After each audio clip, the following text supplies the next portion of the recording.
কালীগঞ্জ উপনির্বাচনে জয়ী তৃণমূল প্রার্থী আলিফা আহমেদ। কালীগঞ্জ উপনির্বাচনে তৃণমূল প্রার্থী আলিফা আহমেদ তিনি ৫১,০০০ ভোটে জয়লাভ করেছেন।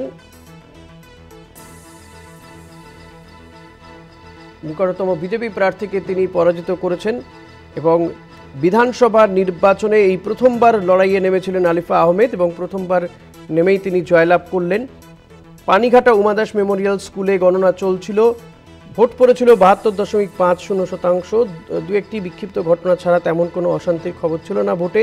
যদিও এখন হেরে যাওয়ার পরে বিজেপির অভিযোগ যে তৃণমূল কংগ্রেস এখানে জোর জবরদস্তি ভোট করিয়েছে, সন্ত্রাস করেছে, এই ধরনের একাধিক অভিযোগ করা হচ্ছে।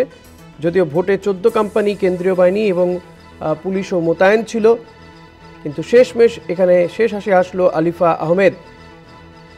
৫১,০০০ ভোটে জয়ী আলিফা আহমেদ। রূপম রায় রয়েছে। রূপম, আলিফা আহমেদ তিনি ৫১,০০০ ভোটে জয়লাভ করলেন। তার বাবার যে ব্যবধান ছিল সেই ব্যবধানকেও তিনি ছাপিয়ে গিয়েছেন। কি বলছেন তিনি, তার সঙ্গে কি কথা বলা গেছে? জয় লাভ হয়েছে সেটা কিন্তু সূত্র মারফত জানা গেছে এবং এখনো পর্যন্ত তার জয়লাভ যে হওয়ার কথা ছিল সেটা কিন্তু তিনি তার যে দলীয় কর্মী সমর্থকরা তারা কিন্তু বারবার জানাচ্ছেন যে দিদি জিততেন এবং সেই কথাই রাখলেন। অর্থাৎ নাসিরউদ্দিন আহমেদ প্রয়াত বিধায়ক, তার বাবা, তিনি যা ভোট পেয়েছিলেন তাই সেই ভোট কিন্তু ছাপিয়ে গেছে আলিফা আহমেদের ভোট। এখনো পর্যন্ত যেটা জানা যাচ্ছে প্রায় ১ লক্ষ ভোটের, অর্থাৎ ১,০০,০০০ ভোট পেয়েছে আলিফা আহমেদ। এবং শুধু তাই নয়, এই যে মার্জিন সেটা যে আরো বাড়াবেন তিনি সেই কথা জানিয়েছিলেন, কিন্তু এখনো পর্যন্ত ভেতরে যে সমস্ত কাজকর্ম থাকার কথা তাতে সেই কাজকর্ম তিনি করছেন এবং পরবর্তীতে হয়তো সার্টিফিকেট নেওয়ার জন্য তিনি অপেক্ষা করছেন। কিন্তু ইতিমধ্যে এই জয়ের পরে কিন্তু তৃণমূল কর্মী সমর্থকেরা কিন্তু রীতিমতো আনন্দ উল্লাস করছেন। বিভিন্ন জায়গাতে কিন্তু বাজি ফাটিয়ে আবির খেলে তারা এই আনন্দ উল্লাস নিজেদের মধ্যে ভাগ করে নিচ্ছেন। এবং ইতিমধ্যে যেটা জানা গেছে যে রাজ্যের মুখ্যমন্ত্রী তিনিও টুইট করেছেন এবং এই জয় কালীগঞ্জের মানুষের জয় বলেও তিনি অভিহিত করেছেন বলে জানা গেছে। তবে এখনো পর্যন্ত তোমাকে জানিয়ে রাখি, দ্বিতীয় স্থানে রয়েছে বিজেপি এবং তৃতীয় স্থানে রয়েছে বাম কংগ্রেস জোট। ঋষিকেশদা, রূপম, এই যে ২৬-এর নির্বাচন আর হাতে গোনা কয়েক মাস বাকি, তার আগে এই উপনির্বাচনে জয়লাভ, এটাকে তৃণমূল কংগ্রেস কিভাবে দেখছে? দেখো, তৃণমূল কংগ্রেস কিন্তু বারবারই বলেছিল যে ২৬-এর নির্বাচনের আগে এই যে কালীগঞ্জ বিধানসভা উপনির্বাচনের যে কেন্দ্র অর্থাৎ কালীগঞ্জ বিধানসভা তারা কোনো রকম ভাবেই হাতছাড়া করতে চাইছিলেন না। এবং সেক্ষেত্রে যেখানে দেখা গেছে যে একেবারে ভোট ঘোষণার কিছুদিন পরেই প্রার্থী ঘোষণা, তারপরে দলীয় প্রচার, তার সঙ্গে সঙ্গে সাধারণ মানুষের সাথে জনসংযোগ সমস্তটাই কিন্তু এগিয়ে ছিল তৃণমূল কংগ্রেস। এবং এই ২৬-এর ভোটের আগে এই যে কালীগঞ্জ বিধানসভা আবার নতুন করে তারা নিজেদের আয়ত্তে আনলো, তাতে করে কিন্তু অনেকটাই মাইলেজ বাড়লো শাসক দলের। এবং ২৬-এর বিধানসভাতে এই কালীগঞ্জে যে তাদের জয় তারা অক্ষুণ্ণ রাখতে পারবে বলেও আশাবাদী রয়েছে স্থানীয় তৃণমূল নেতৃত্বরা। ঋষিকেশদা,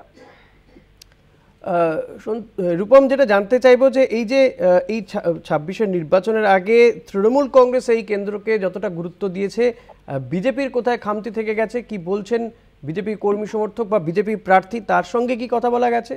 এই হারের কারণ কি? ভোট গণনা চলাকালীন তিনি একবার বাইরে বেরিয়েছিলেন, তার সঙ্গে যোগাযোগ করতে গেলে তিনি কোনো রকম প্রতিক্রিয়া দেননি। তবে বিজেপির পক্ষ থেকে যেটা বারবার দেখা গেছে যে দলীয় প্রচারে যে নেতৃত্ব, সেই নেতৃত্বদের থাকার অভাব, অর্থাৎ প্রচারে সেরকম ভাবে নেতৃত্বরা ছিল না। তার সঙ্গে সঙ্গে তাদের যে মূল এজেন্ডা ছিল নারী নিরাপত্তার সঙ্গে সঙ্গে এই হিন্দুত্ববাদী যে বিভিন্ন রকম কথাবার্তার সঙ্গে অপারেশন সিঁদুর, এই বিভিন্ন রকমের যে এজেন্ডা তারা প্রকাশ করেছিল সাধারণ মানুষের উদ্দেশ্যে, সেটা কিন্তু সাধারণ মানুষ নেয়নি। অপরদিকে এই বিজেপি নেতৃত্বরা বারবার দাবি করেছিলেন যে তারা বিভিন্ন জায়গাতে এজেন্ট বসাতে পারেনি, সেক্ষেত্রে কিন্তু শাসক দল জানিয়েছিল যে সেটা তাদের ব্যর্থতা। অপরদিকে এই বিজেপি তরফ থেকে আরো জানানো হয়েছিল যে এই ভোট চলাকালীন বিভিন্ন জায়গাতে এজেন্ট বসতে বাধা দেওয়া হয়েছে, কিন্তু সেই দাবিও নস্যাৎ করেছিল তৃণমূল কংগ্রেস। তবে বিজেপি যে একেবারে ব্যাকফুটে চলে যাবে এতটা এবং হিন্দু ভোট যে সেভাবে কাজে লাগবে না সেটা কিন্তু তারা আঁচ করতে পারেনি। এবং সেক্ষেত্রে হিন্দু ভোটটা অনেকটাই বাম কংগ্রেস জোটের সঙ্গে গেছে বলে মনে করছে রাজনৈতিক মহল। ঋষিকেশদা, রূপম, সেক্ষেত্রে এখানে তো সংখ্যালঘু ভোটও রয়েছে বিপুল পরিমাণ, প্রায় ৪৮% মতন সংখ্যালঘু ভোট রয়েছে। এই ভোটটা কি এখানে ফ্যাক্টর হয়ে গেল? একেবারেই ঋষিকেশদা, সংখ্যালঘু ভোটটা ফ্যাক্টর হবে সেটা প্রথম থেকেই কিন্তু বোঝা যাচ্ছিল এবং সেটাই কিন্তু বাস্তবিত হলো। তার কারণ মানুষ কিন্তু ঢেলে ভোট দিয়েছে আলিফা আহমেদকে, আর তারই ফলস্বরূপ কিন্তু আজকে এই আলিফা আহমেদের জয়। এবং যে সংখ্যালঘু অধ্যুষিত এলাকাগুলি ছিল সেখানে বেশ কিছু উন্নয়ন আটকে ছিল, সেই উন্নয়নের জন্যই কিন্তু আজকে সাধারণ মানুষ তাকে ভোট দিয়েছে বলে মনে করছে তৃণমূল নেতৃত্বরা। অর্থাৎ আলিফা আহমেদকে জেতানোর পেছনে উন্নয়নকে সামনে রেখেছে এই যারা সংখ্যালঘু মানুষজন রয়েছেন তারা, এবং তারা চেয়েছিলেন যে তাদের এলাকার উন্নতি হোক, সাধারণ যুবক যুবতীদের কর্মসংস্থানের ক্ষেত্রে তো বিভিন্ন রকম উন্নতি হোক, এবং তার আশ্বাস যখন শাসক দলের পক্ষ থেকে দেওয়া হয়েছিল আলিফা আহমেদের মাধ্যমে, তখনই কিন্তু তার উপর ভরসা বেশি করেছে এই সংখ্যালঘু সম্প্রদায়। ঋষিকেশদা, তুমি রূপম, অনেক ধন্যবাদ তোমাকে। কথা বলছিলাম আমাদের প্রতিনিধি রূপম রায়ের সঙ্গে। কালীগঞ্জ উপনির্বাচনে জয়ী তৃণমূল প্রার্থী আলিফা